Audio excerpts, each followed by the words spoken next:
할렐루야. 우리 오늘 말씀은 열왕기상 7장 1절에서 12절까지입니다. 솔로몬이 자기의 왕궁을 13년 동안 건축하여 그 전부를 준공하니라.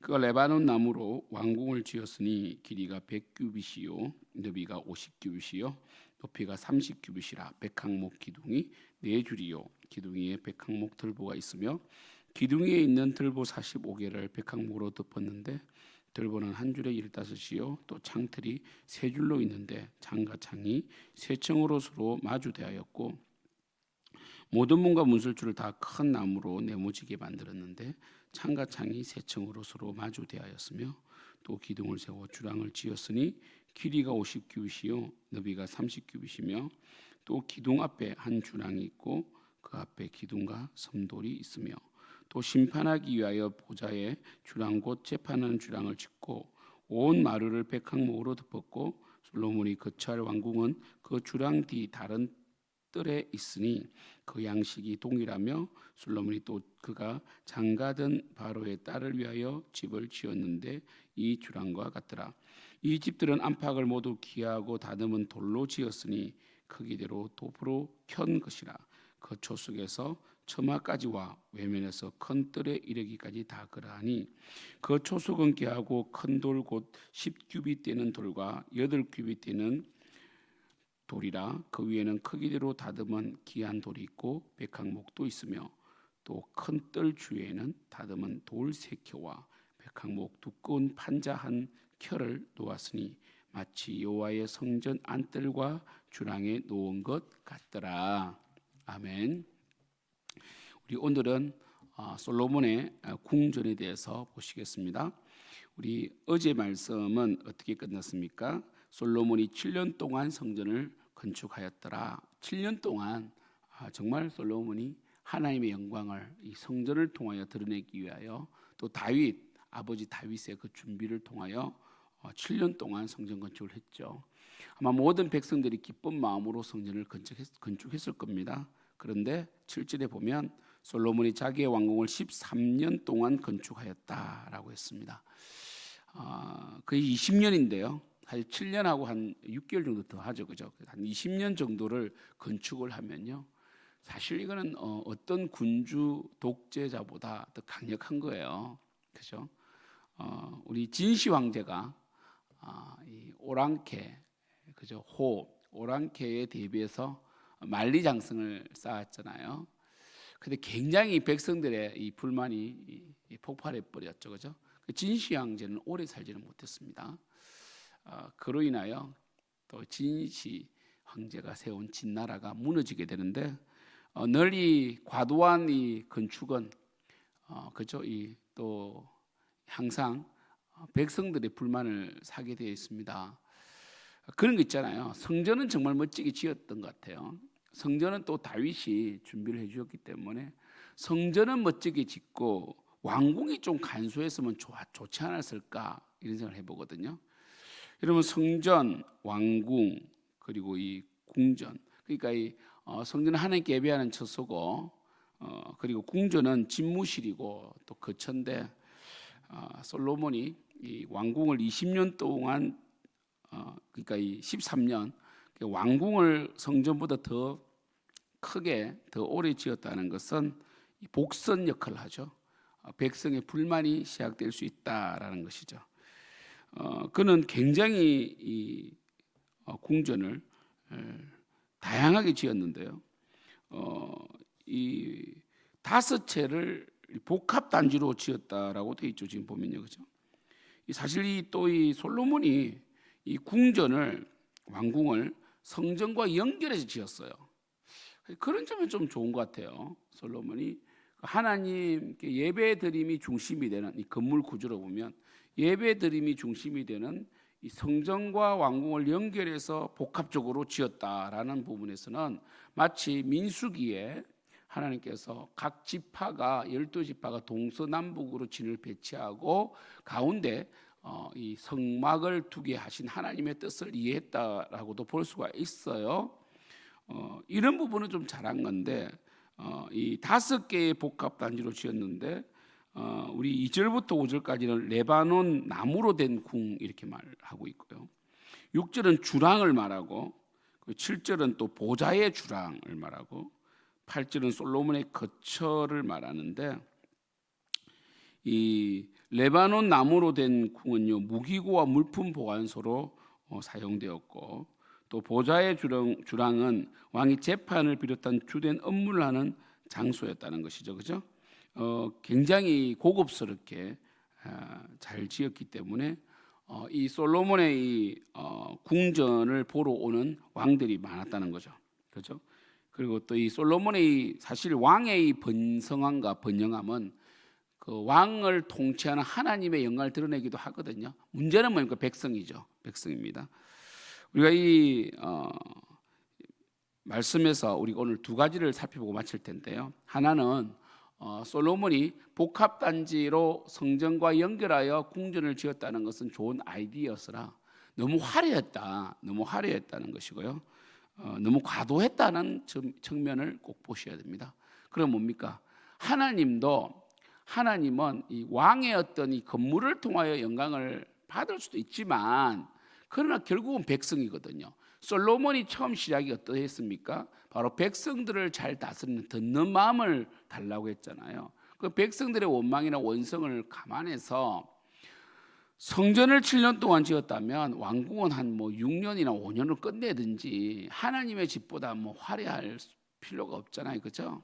그래서 이 솔로몬은 하나님도 잘 섬겼지만 점점 세상 왕들의 어떤 절대 군주의 모습도 닮아가고 있다라는 것을 우리는 알 수가 있다는 거죠. 이 부분이 이제 이 솔로몬 왕궁의 핵심 부분이고, 두 번째로 살펴봐야 될 것은 뭐냐면 그가 정략 결혼을 함으로 우리 8절 후반부 보면 솔로몬이 또 그가 장가든 바로의 딸을 위하여 집을 지었다. 참 이 부분은 뭡니까? 결국 솔로몬의 신앙의 어떤 이 반심, 우리가 이런 표현을 합니다. 다윗은 전심이고 사울은 무심이다. 그리고 솔로몬은 반심이다 이렇게 말하거든요. 그러니까 사울은 하나님을 경외하는 마음이 없어요. 다윗은 전심으로 하나님을 경외했고 솔로몬은 반심이라고 하는 게, 보십시오. 성전을 지었고 또 이 자신의 집무실인 이 주랑을 성전과 연결해서 복합단지로 지었다면 하나님 중심적으로 살겠다는 뜻 아닙니까? 그죠? 그런데 그는 뭡니까? 그의 삶의 어떤 이 형태들을 보면 바로 하나님만을 의지한 것이 아니라 정략 결혼을 통하여 외교와 정치적으로 하나님이 그렇게 싫어하는 이방인, 구약적인 언어입니다.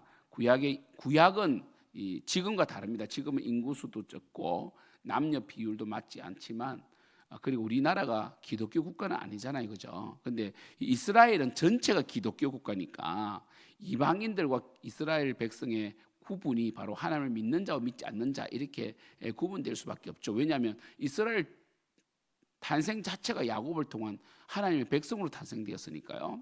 그래서 이방인과 결혼하면 안 된다고 그랬어요. 왜냐하면 이방인과 결혼하면 이방인 우상이 들어오고 가치관이 혼합이 된단 말이에요.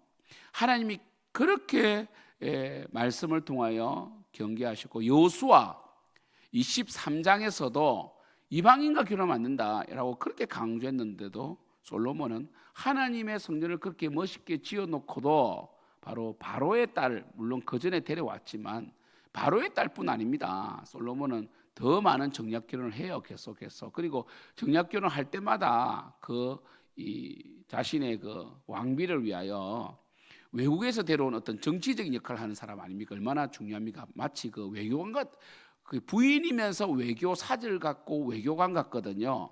그 사람들이 위해 다 그철도 마련해 줘야 되죠. 그죠? 그리고 또 이 솔로몬이 있는 그 솔로몬 앞에 있는 멸망산에 우상 숭배할 수 있는 제단도 다 만들어줘요. 그 백성들이 어찌 보면 솔로몬 통치 내내 공사했다고 봐야 돼요. 힘이 없죠, 백성들이. 그러한 측면에서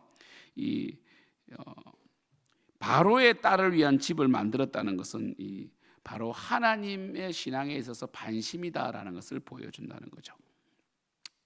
하나님은 온전한 신앙을 원하십니다. 사랑하는 성도 여러분, 저는 솔로몬의 이 건축과 그리고 왕궁 건축을 통해서 지금이나 그때나 동서고금을 막론하고 정말 중요한 것은 무엇이냐, 바로 하나님을 바르게 섬기는 건데, 하나님이 원하시는 것을 분별하고 하나님의 뜻대로 살아가는 것이 바름 아닙니까? 그럼 하나님께서 무엇을 원하십니까? 건축을 하지 말라는 게 아닙니다. 지나치게 화려할 필요가 없다는 거죠. 왜냐하면 우리가 이 땅에 나그네고 이 땅에 있는 우리가 이 예배드리는 예배 처소라든지 우리의 집은 하나님의 영광을 위하고 하나님의 전도 전략지입니다. 마치 여호수아 때 길갈과 같은 전도 전략지고, 우리의 어떤 이 정말 이 우리의 편의를 위해서 사실 사는 건데, 우리의 편의를 위해서 너무 화려하거나 너무 과도하게 산다는 것은 저 천국에 대한 소망이 없는 것이고 하나님 뜻과 반대되는 거예요. 기독교인들은 너무 이 땅에 있는 이 화려한 이 인테리어나 화려한 차나 화려한 집을 소유할 수가 없습니다. 원래 그것으로 하나님께 영광을 돌리는 사람들이 되어야 돼요. 그래서 우리 역사적으로 프란체스코라든지 그다음에 우리 성경에 나오는 바나바, 이런 사람들이 왜 존경을 받습니까? 그들은 굉장한 부자였지만 그들이 재산을 팔아 하나님 영광을 위해 썼잖아요. 그죠? 그죠? 이런 것들이 중요하다는 거죠. 그리고 하나님께서는 건물 자체의 어떤 그것으로 영광받는 분이 아니라 사람입니다. 결국 하나님은 사람을 통해 영광받으세요. 그러니까 하나님께서는 백성들이 평안하고, 원래 하나님께서 솔로몬에게 지혜를 주셔서 백성들이 평안하게 살았잖아요. 여러분, 우리 말씀 보면 열왕기상 4장 20절 21절 보면 솔로몬의 영화를 말하잖아요. 유다와 이스라엘의 인구가 바닷가의 모래같이 많게 되며 먹고 마시며 즐거워했다. 평강을 말하죠. 솔로몬 평화의 왕, 원래 솔로몬 이름이 샬롬 아닙니까? 평화의 왕 솔로몬. 이 솔로몬, 결국 예수님이 이 평화를 이루시지만 이 솔로몬을 통하여 하나님께서 평화를 이루기를 원하셨는데, 그는 이 성전 건축까지는 이해가 되지만 자신의 왕궁을 13년 동안 너무 과도하게 짓고, 또 자신의 정략 결혼 대상자인 이 공주들, 이방 나라의 공주들을 왕비로 삼음으로 그들을 위한 또 거처도 마련해주고, 그 앞에 있는 또 제단도 마련해줌으로써 그들의 신들도 가족이 허락함으로써 결국 솔로몬은 타락하게 되고 무너지게 된다는 거죠. 그래서 우리가 늘 우리의 삶 속에 정말 하나님인가라는 것을 늘 감찰하시길 축복합니다. 제가 목회자로서 우리 생명님 지름교회가 정말 하나님이 되고, 정말 어떤 사람의 탐욕이나 어떤 그러한 것들이 아니라, 그리고 사람들에게 보이려고 하는 것이 아니라 하나님 앞에 정말 우리는요, 이 규모 있게 전략적으로 그리고 정말 이 영원한 이 가치를 담기 위한 어떤 이 형식을 갖추고 건물이 필요한 거지, 그것을 빼고 정말 이 하나님께서 원하시는 함께 기뻐함, 하나됨, 서로 사랑함, 영혼을 구원함, 이런 걸 빼고 건물만 지으면 뭐 하겠냐는 거예요. 여러분들도 마찬가지입니다. 여러분이 큰 좋은 54평 이런 데 산다고 해서 행복한 게 아니에요. 하나님의 형상을 닮아간다는 것은 하나님의 사명을 감당한다고 말씀드렸죠. 여러분이 가장 행복했던 순간을 떠올려 보십시오. 물론 여러분 자녀가 좋은 대학에 가고, 또 여러분이 좋은 집을 사고 좋은 차를 사면 일시적으로는 행복해요. 그것도 하나님께 주신 전도서에 의하면 분복이다. 하나님께 주신 선물은 맞습니다. 하지만 선물은 선물일 뿐, 여러분에게 계속해서 선물을 주실 수 있는 하나님을 경외하고 하나님의 영광을 위해 살아가고, 지나치게 사치와 화려함으로 살지 마시고요, 단아하게, 어제 말씀드린 단아하고 정결하게 살아가는 여러분 되기를 축복합니다. 아무튼 솔로몬은 13년에 궁전을 건축하면서 이제 백성들의 원성을 사기 시작하였고, 그리고 하나님을 온전히 의지할 것처럼 했지만 실제적으로 정치, 외교, 이방 나라를 견제 의지함으로써 그는 그 나라에 그가 살아있는 동안은 통치가 유지되었지만, 결국 솔로몬의 사후에 완전한 이 몰락이 온다. 그리고 그 아들에게는 이 아버지 다윗처럼 영광을 물려준 것이 아니라 뭡니까? 멸망을 무너졌다, 분열을 무너졌다는 점에서 솔로몬은 부끄러운 아들입니다. 다윗에서 볼 때는 부끄러운 아들이고 실망스러운 아버지가 돼버리죠. 솔로몬의 이름을 붙이면 저는 이렇게 붙이고 싶어요. 부끄러운 아들, 실망스러운 아버지. 솔로몬은 그 엄청난 하나님의 축복과 물질과 부유함과 명성을 다 가졌음에도 불구하고 하나님만을 의지하지 않았고, 그리고 과도한 자신의 이 화려함, 자신의 어떤 영광 때문에 무너졌습니다. 그래서 마치 우리 솔로몬을 보면 삼손이 떠오르죠. 그 엄청난 능력을 가졌음에도 그는 음란으로 완전히 무너졌잖아요. 솔로몬은 세 개 다 취했죠. 자기 영광을 드러냈고, 그리고 또 탐욕적으로 건축을 지어갔고, 그리고 더 음란하게 이방인을 많이 취했고, 그리고 천명의 자신의 부인을 둠으로써 결국 솔로몬은 그 엄청난 영광을 하나님께 영광 돌린 것이 아니라 자신의 이름을 위하여 살다 보니까 결국 솔로몬은 정말 안타까운 왕이 됩니다. 아무튼 여러분, 시작이 중요합니다. 시작이 중요합니다. 뭐든지 처음부터 이러한 요소가 있는지 없는지 점검하고요. 여러분이 여러 가지 점검하고 여러 가지 선택하는 부분 있잖아요. 그런 부분에서 너무 지나치게 여러분의 욕망과 여러분에게 초점이 되어 있다면 멈춰야 됩니다. 반드시 무너집니다. 하나님이 영광이 나타나고, 정말 여러분을 통하여 하나님께서 영광 받으시는, 비록 그 길이 고되고 힘들고 나에게 완벽한 어떤 쾌락을 주지 못해도 결국은 그것이 유익이고 그것이 선이고 그것이 행복인 줄 믿습니다. 기도하겠습니다. 하나님 아버지, 그렇게 지혜로운 솔로몬이 점점 더 백성들의 말에 귀를 기울이지 아니하고 하나님의 말씀에 귀를 기울이지 아니하고 하나님께서 싫어하는 일들을 하나하나 추가해 가고 있습니다. 처음에는 몰랐지만 하나하나 무너짐이 보입니다.